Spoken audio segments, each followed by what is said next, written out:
똑바로 바라보면 됩니다 라는 말씀의 제목으로 이 시간 은혜 나누기 원합니다. 오래전에 어떤 성도가 예배를 마치고 난 뒤에 저에게 호들갑스럽게 다가와서 CBS에서 어떤 목사님의 설교를 들었는데 큰 은혜 받았다며 그 내용을 제게 이야기를 했습니다. 도대체 어떤 내용이어서 그렇게 은혜를 받았는지, 그때 속이 좁은 저의 버리지 못한 옛사람이 마음속에서 이런 말을 했습니다. 그거 지난 금요일 밤 부흥회 때 내가 설교한 건데, 중요한 말씀이라 그 설교를 지금까지 몇 번이나 했는데 내가 설교할 때는 안 듣고 그 목사님한테서 처음 듣고 은혜 받는 것처럼 호들갑을 떠냐. 체험해 봐야 바로 압니다. 듣기만 할 때는 잘 몰라요. 색다른 환경 속에서 경험을 하게 되면 더욱 피부적으로 진리를 깨달아 알게 되어집니다. 오늘 본문에서도 보면 예수님과 동행하고 있는 제자들이지만 예수님에 대해서 제대로 알지 못하고 있는 것을 볼 수 있습니다. 예수님이 전하시는 그 말씀을 듣고 또한 예수님께서 행하신 놀라운 기력과 능력을 많이 보았음에도 불구하고 예수님이 누구인지 똑바로 인식하지를 못하고 있습니다. 그래서 예수님은 오늘 본문의 사건을 통해 제자들에게 예수님이 어떤 분이신지 다시 한번 보여주심으로 그들의 신앙을 굳건하게 하십니다.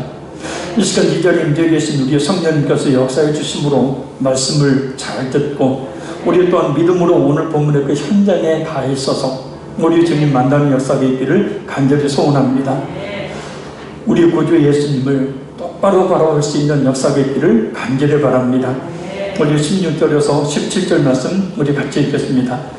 저물매 제자들이 바다에 내려가서 배를 타고 바다를 건너 가버나움으로 가는데 이미 어두웠고 예수는 아직 그들에게 오시지 아니하였으니. 아멘. 오늘 본문과 동일한 사건을 기록하고 있는 마태복음 14장 22절에서 23절을 보면 예수님께서는 제자들을 바다 건너 가버나움으로 가 있으라고 말씀을 하시지만 예수님 자신은 가버나움으로 건너가지 않으십니다.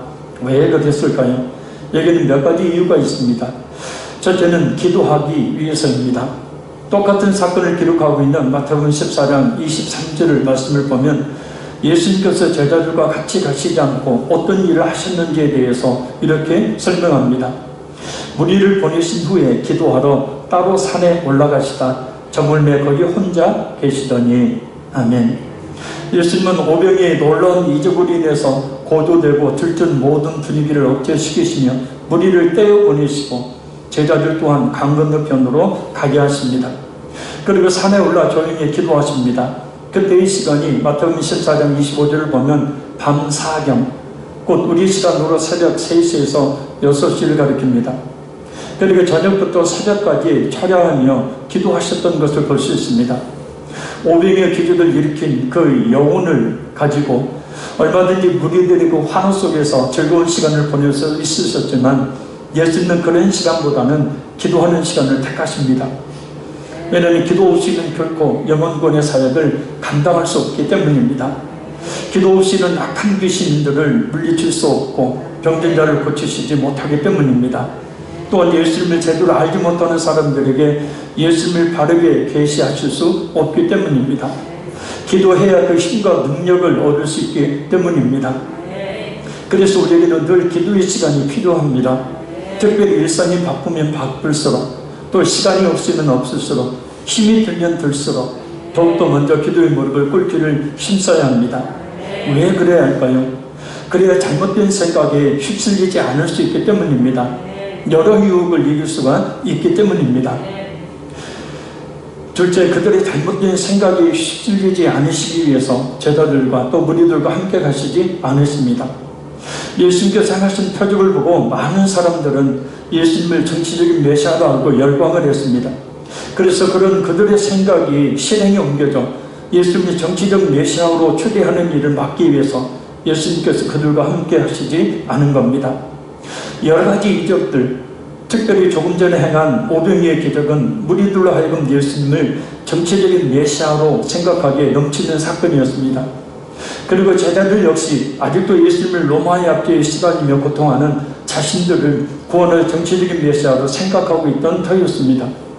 그래서 제자들을 그런 군중들과 함께 그대로 둔다면 그들과 뜻을 모아 예수님을 정체적인 메시아로 세우려는 억지를 부릴 것이 자명한 일이기에 예수님은 제자들 재촉에서 곧 강요해서 억지로 강 건너편으로 배를 태워 보내신 것입니다. 이스라엘 이 자리에 참 잘 나오셨어요. 이 자리에 온 것이 자이든 타이든 분명 하나님의 은혜인 줄로 믿습니다. 성령님의 역사하심인 줄로 믿습니다. 우리는 세상 사람들과 구분이 아닌 구별된 존재로 살아야 합니다. 세상 사람들과 완전히 떨어져 구분된 삶을 살라는 것이 아니라 세상 속에서 살 때 그들과 분명히 구별된 삶을 살아야 합니다. 왜냐하면 그렇지 않으면 그들과의 교제를 통해 그들의 불신과 또 하나님의 존재에 대한 확신을 잊어버릴 수 있기 때문입니다. 죄는 전염성이 아주 강합니다. 세상적인 것은 그 전염성이 매우 강합니다. 그래서 믿는 성도라 할지라도 쉽게 물들 수 있습니다. 그래서 예수님을 믿으면 어느 정도 기간까지 세상 친구들이 심지어 불신 가족들까지도 거리가 멀어지게 되는 일들이 있게 됩니다. 물론 나중에 복음으로 무장되어 있을 때 다시 만나게 하셔서 그들에게 복음을 전하도록 하나님께서 환경을 만들어 주시지만 말입니다. 예수님께서 강제로 제자들을 떼어놓으신 것처럼 우리 성령님께서도 우리를 세상의 물결에서 더욱더 떼어내 주시기를 바랍니다. 세상의 즐거움에 도취되지 않도록 떼어내 주시기를 바라고, 또한 TV나 핸드폰과의 지나친 달콤한 만남을 또 죄에서 강제로라도 우리를 떼어주시기를 바랍니다. 그래서 주님을 만날 기도의 자료를 인도해 주시기를 바랍니다. 그래서 이렇게 주님 앞에 나오게 된 것이 은혜인 것입니다. 그래서 예수님은 그들의 그 유혹, 그들의 그 강요를 이기시기 위해서 그들과 떨어지신 겁니다. 셋째는 쉬는 시간을 가지기 위해서 무리들과 이 제자들과 떨어지신 겁니다. 예수님은 하나님이시지만 인성을 가지신 완전한 사람이십니다. 그래서 쉼이 필요하셨어요. 그래야 많은 영혼을 구원하시기 위한 사역을 감당할 수 있기 때문입니다. 세상 일과는 달리 영혼을 다루는 일은 몇 배의 힘이 드는 일이기 때문입니다. 저도 예수님을 믿기 전에 아주 힘든 직업들을 가지고 일을 해본 적이 있습니다. 여러분들이 얼마나 힘들게 일하고 있는지 나름 압니다. 그러나 목회사님만큼 힘들지는 않았어요. 왜냐하면 영혼을 다루는 일이기에 더 많은 영역과 힘이 필요하기 때문입니다. 사람을 대할 것뿐만 아니라 또한 이 악한 마귀를 상대하기 때문에 보통 이 힘든 일이 아니죠. 많이 지칩니다. 그래서 힘이 필요합니다. 예수님도 완전한 사람이시기에 사람으로서 힘드신 것을 쉬심으로 새 힘을 얻으려 하셨던 겁니다. 그래 여러분, 건강을 위해 또 더 열심히 일하기 위해 더 열심히 사역하기 위해서 쉬십시오. 건강을 잃어버리면 모든 것을 잃어버리고 주님께 주신 사명 또한 감당할 수가 없기 때문입니다. 자, 우리 오늘 본문 18절 말씀, 18절 우리 한번 같이 읽겠습니다. 큰 바람이 불어 파도가 일어나더라. 아멘. 한글 개혁성경에는 생략하고 있지만 이 원어를 보면 게다가 라는 뜻의 헬라어 케라는 접수서가 나옵니다. 곧 설상가상의 상황을 말합니다. 제자들이 배를 타고 갈릴리 호수를 건널 때 날이 저물어 어두운 데다가 설상가상으로 돌풍까지 불어서 위기상황에 처해 있음을 말합니다. 실제로 갈릴리 호수는 사방이 산으로 둘러싸여 있어서 저녁이면 산 위에서 아래로 내려오는 이 찬 공기와 갈릴리 호수의 따뜻한 공기가 만나서 예상치 않는 그런 돌풍이 자주 발생합니다. 제가 갈릴리 바다에 갔을 때에도 저녁이 가까워지자 갑자기 바람이 불고 파도가 치기 시작했습니다. 사실 이 갈릴리 바다는 바다가 아닙니다. 민물이기 때문입니다. 호수입니다. 그런데 희한한 것은 일반 다른 민물보다 염분이 포함되어 있어서 실제로 맛을 보면 약하지만 짠맛을 느낄 수 있어요. 바로 바다에서 조금씩 이 바닷물이 갈릴리 호수로 스며들고 있기 때문입니다. 짠맛 그리고 파도가 일어납니다. 그래서 갈릴리 호수를 갈릴리 바다라고 그렇게 부릅니다. 아무튼 제자들이 갈릴리 바다에 갑자기 부는 돌풍으로 인해서 이러지도 저리도 못하는 큰 어려움을 겪고 있습니다. 근데 여기서 참 아쉬운 생각이 하나 있어요. 제자들이 예수님을 쫓아갔다면 하는 생각 말입니다. 만약 제자들이 예수님께서 떨어지라고 말씀을 하셨지만 예수님을 따라 기도의 산으로 올랐었다면 이런 고난을 당하지 않았을 것 아닌가라는 그런 생각이 듭니다. 근데 말씀을 들어야 될 때는 안 듣고 또 듣지 말라고 할 때는 또 아주 잘 듣지 않아 버리는. 그러니 늘 우리가 예수님과 동행하는 삶을 살아야 합니다. 예수님이 역사하시지 않는 우리의 신령과 삶은 언제든지 이런 폭풍이 몰아칠 수 있습니다. 조금만 바람이 불어도 흔들리고 요동하는 바다와 같이 말입니다. 가정도 마찬가지입니다. 그러니 예수님을 떠나서는 안 되죠. 곧 쉬지 말고 기도하라는 것입니다. 하나님의 말씀을 성경을 읽고 듣고 묵상하는 경건의 생활을 쉬지 말아야 합니다. 무엇보다 간단한 방법은 어떤 상황 속에서도 예수님을 늘 생각하는 거예요. 말씀과 기도로 우리의 심령의 풍랑이, 또 우리의 가정의 풍랑이, 우리의 삶의 풍랑이 잔잔하게 되기 때문입니다. 혹시 굳이 기도하지 않아도, 말씀을 굳이 듣지 또 읽지 않아도 괜찮은지, 신앙생활에 아무런 지장이 혹시 없습니까? 혹시 그렇다면 더 이상 신앙생활 필요 없이 하산해도 됩니다. 그러나 기도하지 않으면 머리가 멍해지고 머리 아프고 가슴이 답답해져죠. 몸과 마음이 무기력해지고 또 아프기도 합니다. 또 사람들한테 괜히 이 짜증을 내고 괜히 남편도 아내도 자녀들도 미워집니다. 잠 못 이루는 밤 보내죠. 걱정, 염려, 근심이 마음을 지배해버립니다. 그래서 마음이 아니게 되죠.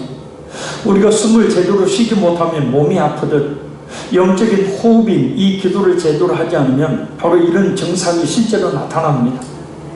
이런 증상이 나타나거든 기도해야 된다는 그 신호, 그것을 알고 지체 없이 기도의 무릎을 꿇어야 합니다. 그런데 이런 증상조차도 없다. 정말 이미 무감각한 상태에 빠져있다는 것을 잊지 말아야 합니다. 예수님을 마음에 진실하게 영접하여 예수님만을 생각하며 예수님께서 풍랑이 있는 세상에서 우리의 영혼을 안전하게 지켜주십니다. 그래서 예수님은 우리 영혼의 닻이라고 이야기하죠. 영혼이 불안하기 때문에 걱정과 염려와 두려움을 가지고 살게 되어집니다. 그러나 예수님을 믿으면, 늘 예수님을 깊이 묵상하면 그런 부정적인 감성이 사라지고 긍정적인 감성이 생기며 아울러서 영혼의 평안을 얻게 되어집니다. 그래서 우리의 영혼의 닻이 되시는 예수님을 마음에 믿고 늘 그 예수님을 생각해야 합니다. 우리 19절 읽겠습니다. 제자들이 노를 저어 11리쯤 가다가 예수께서 바다 위로 걸어 배에 가까이 오심을 보고 두려워하거늘. 아멘. 이 헬라 원어를 살펴보면 11리는 약 4.6km에서 5.6km 정도를 이야기합니다. 그리고 오병이의 기적이 일어났던 베세베와 가버나움 사이의 직선거리를 말합니다. 그런데 아직도 도달하지 못했습니다. 밤새 갔는데 바로 풍랑 때문에, 그리고 날이 어두워서 제대로 가지를 못했기 때문입니다. 예수님이 없는 개인과 교회, 이와 같이 아무리 노력해도 제대로 목표를 향해 달려갈 수가 없습니다. 그래서 우리에게 예수님이 필요합니다. 예수님의 도움이 필요합니다. 예수님을 떠나서는 안 됩니다. 바로 이때 예수님께서 그들을 돕기 오십니다. 바다 위로 걸어 배에 가까이 오고 계십니다. 바다 위를 걸으신다는 것은 오직 하나님만이 하실 수 있는 신적 능력을 예수님께서 행하고 계심을 말합니다. 곧 바다까지도 지배하시고 다스리신 예수님의 그 하나님 되심을 나타내는 사건입니다. 위험에 갇힌 제자들 버려두지 않으시고 찾으신 예수님은 잃어버린 양을 찾아 안전한 곳을 인도하시는 목자의 모습을 보여주고 계심을 또한 알 수 있습니다. 이 모습을 오늘날 택함받은 성도들을, 또 우리 예수님께서 한 사람도 잃지 않고 다 지켜주실 참 목자요 생명의 구주가 되신다는 것을 증명하고 계시는 사건입니다. 이 시간에도 우리에게 이 말씀을 통하여 가까이 다가오고 계신 주님을 똑바로 바라볼 수 있는 은혜가 있기를 바랍니다. 그런데 제자들이 예수님의 이런 하나님 되심을 알지 못하고 무서워합니다. 왜 예수님을 무서워했을까요? 이 장면을 마태복음 14장 25절에서 26절을 보면 이렇게 설명합니다. 밤 사경에 예수께서 바다 위로 걸어서 제자들에게 오시니 제자들이 그 바다 위로 걸어오심을 보고 놀라 유령이라 하며 무서워하여 소리 지르거늘 밤사경이 새벽 3시에서 6시를 가리키니 제자들은 밤새도록 풍랑으로 인해서 힘들었던 상황입니다. 그런데 중요한 것은 예수님께서 이것을 아시면서도 그들을 돕지 않으셨다는 겁니다. 새벽이 되어서야 구원하러 오십니다. 왜냐하면 예수님이 누구신지를 체험적으로 알게 하시기 위해서, 그 풍랑 속에서 어찌할 수 없는 그들을 살리실 분이 누구이신지를 분명히 알게 하시기 위해서, 또한 예수님이 어떤 분이신지 분명히 그들로 하여금 믿을 수 있도록 하시기 위해서입니다. 왜냐하면 사람이라는 존재는요, 자신이 뭘 할 수 있는 힘이 있다고 생각하는 이상 하나님을 찾지 않습니다.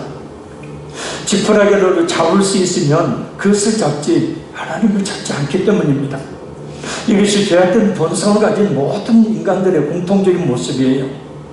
그래서 이사야 3장을 보면 하나님께서 이스라엘 백성들 하여금 하나님을 찾지 않도록 막고 있었던, 그들이 의지했던 것들을 하나도 남김없이 다 제거하시는 것을 알 수가 있습니다.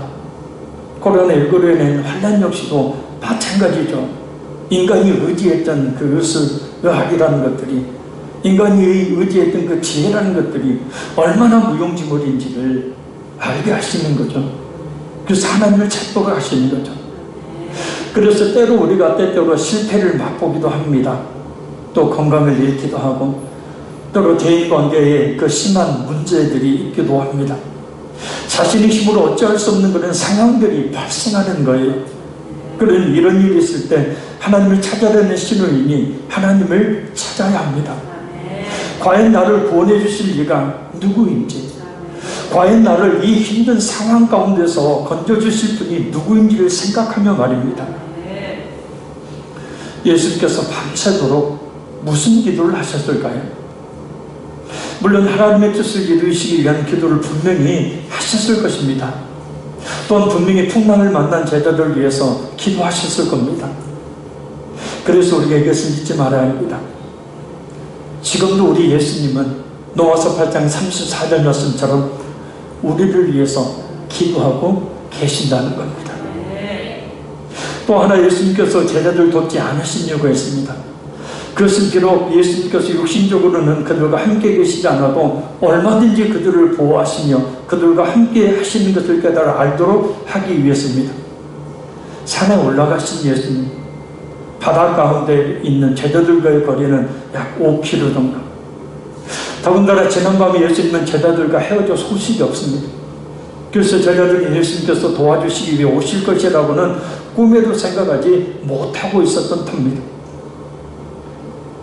우리 하나님은 너무 멀어서, 그리고 능력이 부족해서 우리를 구원하시지 못하는 그런 분이 아니시죠.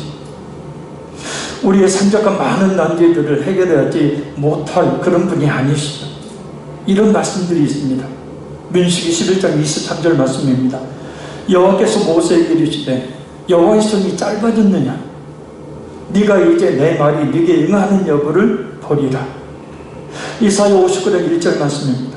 여호와의 손이 짧아 구원하지 못하심도 아니요 귀가 둔하여 듣지 못하심도 아니라. 그러니까 이런 상황 속에서 하나님의 능력이 없어서 우리를 구원해 주지 못하는 것이 아니라 분명히 하나님의 뜻이 있다는 거죠. 귀가 둔하여 우리의 기도를 듣지 못하시는 분이 아니라 분명히 그렇게 하시는 하나님의 뜻이 있다는 것입니다. 제자들 구원하시기 위해서는 바다 위로 걸어오십니다. 완전히 자연의 법칙을 무시한, 오직 자연을 다스리는 하나님만이 하실 수 있는 그런 행동입니다. 자연계를 발 아래 두시고 완전한 하나님이심을 나타내시는 이절입니다. 제자들 구하시려 바다 위로 걸어오시는 예수님, 그러나 제자들은 그 예수님을 그냥 유령으로 보고 맙니다. 우리는 지금 예수님을 어떤 분으로 알고 있습니까? 어떤 분으로 알고 믿고 있을까요? 바다 위를 걸어오시는 예수님을 보고 유령이라며 놀라는 제자들을 보면 아직도 그 제자들의 믿음의 상태가 어떤지를 잘 알 수 있습니다. 물론 풍랑이 거세게 일고 있는 상태입니다. 아직 날이 밝지 않는 어두운 상태에서 그렇게 볼 수도 있습니다. 감히 예수님께서 그렇게 오실 줄을 상상도 하지 못해서 그럴 수도 있습니다. 그러나 우리가 예수님을 어떻게 보느냐에 따라 우리의 삶은 분명히 완전히 달라지게 됩니다. 우리도 이처럼 예수님을 똑바로 알아보기 위해 알아보지 못해 똑바로 믿지 못한다면 우리의 이 세상의 삶 또한 늘 걱정과 염려 가운데 사는 삶이 될 수밖에 없습니다. 그러나 예수님을 똑바로 보고 믿는다면 참 평안을 누리며 풍성한 복을 받아 누리는 삶을 살게 되어집니다. 그러니 예수님을 똑바로 볼 수 있어야 합니다. 예수님을 깊이 생각함으로 그 예수님이 어떤 분인지를 마음에 떠나지 않도록 해야 합니다. 특별히 우리가 고난과 어려움의 풍랑 속에 있을 때 우리에게 주님이 더욱 가까이 오심을 믿어야 합니다. 그리고 우리에게 그 확실한 그 음성을 들려주시기를 바랍니다. 자, 우리 20절 읽겠습니다. 이르시되 내니 두려워하지 말라 하신대. 아멘. 내니 두려워하지 말라. 헬라어 에고 에이미라는 말입니다. 나는 무엇이다 라는 뜻입니다. 이 말씀은 성경에서 그 어떤 사람도 쓰지 못하는 오직 하나님이 자신을 계시하실 때만 쓰는 표현입니다. 바로 예수님이 이 말씀을 쓰시면 예수님이 진정한 하나님이심을 나타내시는 표현입니다. 또한 죽음의 공포에 떨고 있는 제자들에게 이렇게 말씀하시면 예수님이 계신 곳에는 두려움이 없고 안정과 평안이 있음을, 구원이 있음을 알리시기 위한 말씀입니다. 우리는 항상 이런 풍랑이 있는 이 세상 속에서 이와 같은 예수님의 보호하심이 있다는 사실을 잊지 말고 풍랑 뒤에 잔잔함을 볼 수 있는 예수님으로 말미암아 이 풍랑 뒤에 잔잔함을 볼 수 있는 믿음을 가져야 합니다. 특히 인간이라면 누구나 갖는 죽음에 대한 두려움은 예수님을 통해서 평안으로 바뀌게 되고, 그래서 예수님을 진실하게 믿는 성도는 하나같이 죽음을 두려워하지 않습니다. 죽음을 두려워하지 않으니 또한 이 세상에 아무리 큰 어려움을 만나도 역시 두려워하지 않게 되는 거예요. 왜냐하면 하나님이신 예수님께서 강하게 지금도 붙들고 계시기 때문입니다. 끝까지 우리를 지키시고 보호해 주시기 때문입니다. 이렇게 한숨이 절로 나오는 힘든 이때에 우리 하나님의 기적적인 인도하심이 있기를 바랍니다. 우리의 모든 힘듦의 풍랑을 잔잔하게 해주시는 은혜가 있기를 바랍니다. 두려워하는 제자들을 보시고 예수님께서 제일 먼저 하신 말씀은 두려워하지 말라. 이 말씀은 성경에 무려 365번이나 나온다고 합니다. 그만큼 우리들이 사는 인생 가운데 두려운 일이 많다는 것을 대변하는 그런 말씀이고, 문자적으로 적용하자면 하루에 한 번씩 두려워하지 말라는 주임씀을 드려야 되고, 우리는 하루에 한 번씩 두려워할 그런 일들에 대한, 걱정하고 염려해야 될 일들에 대한 이 주의 음성을 듣고 평안을 얻어야 될 줄로 믿습니다. 그리고 중요한 것은 예수님을 깊이 생각하는 것, 예수님이 어떤 분인지 깊이 생각하는 겁니다. 오늘 본문의 말씀처럼 풍랑을 잔잔하게 하시는 예수님, 그것을 생각하십시오. 그것이 바로 예수님을 똑바로 바라보는 거예요. 왜냐하면 확실한 예수님에 대한 믿음은 이와 같은 두려움을 없애주기 때문입니다. 하나님께서 분명히 함께하고 계십니다. 아무리 힘든 상황이라 할지라도 예수님만을 더욱더 똑바로 바라볼 수 있는 은혜가 있기를 바랍니다.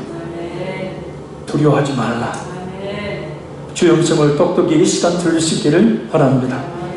우리 21절 말씀에 읽겠습니다.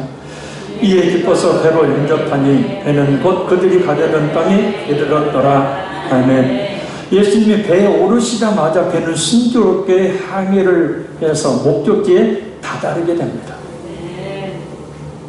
그래서 교회든 성도 개인이든 가정이든 결국은 예수님이 계시냐 계시지 않느냐가 문제가 되는 겁니다.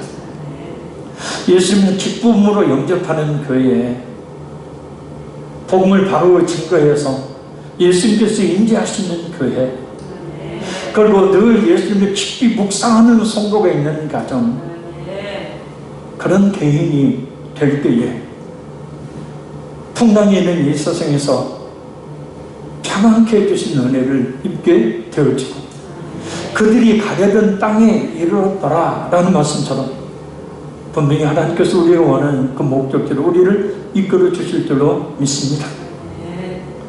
풍랑이 있는 이 세상에서 살 수 있는 유일한 길, 또는 영원한 생명을 보장받는 유일한 길은 우리 예수님을 배에 오르도록, 우리의 신령에 오르시도록, 우리의 가정에, 우리 교회 가운데 오르시도록 하는 겁니다. 이 시간 이 말씀이 그렇게 예수님을 우리 마음에, 우리 가정에, 우리 교회 가운데 오르시도록 하는 그런 말씀으로 그 효력을 발생하게 되기를 간절히 바랍니다. 말씀 맺습니다. 우리가 예수님을 제대로 알지 못하면 두려움, 그리고 걱정과 염려 가운데 살게 됩니다. 그래서 하나님은 다양한 방법을 통하여 우리에게 하나님을 바로 아는 영적 지식을 가지게 하십니다.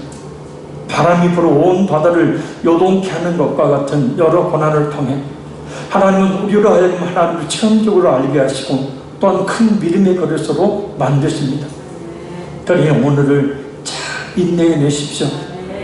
예수님만을 보고 가면, 말씀을 의지하고 가면 아무리 큰 풍랑이 있는 바다 위라도 걸을 수 있습니다. 아무리 큰 어려움도 능히 극복할 수 있습니다. 그런 정도는, 그런 고난 정도는 발 아래에 둘 수 있습니다. 바람까지도 제압하시며 바다 위를 걸으셨던 예수님처럼 세상의 여러 가지 우리 앞에 대한, 앞날에 대한 두려움, 질병에 대한 염려, 경제적인 어려움 등과 같은 풍랑들을 예수님만을 깊이 묵상하고 똑바로 바라봄으로 바라리로 제압하며 승리하는 삶을 살아야 될 줄로 믿습니다. 예수님이 이 시간 우리에게 말씀하십니다. 내니 두려워하지 말라. 기도하겠습니다.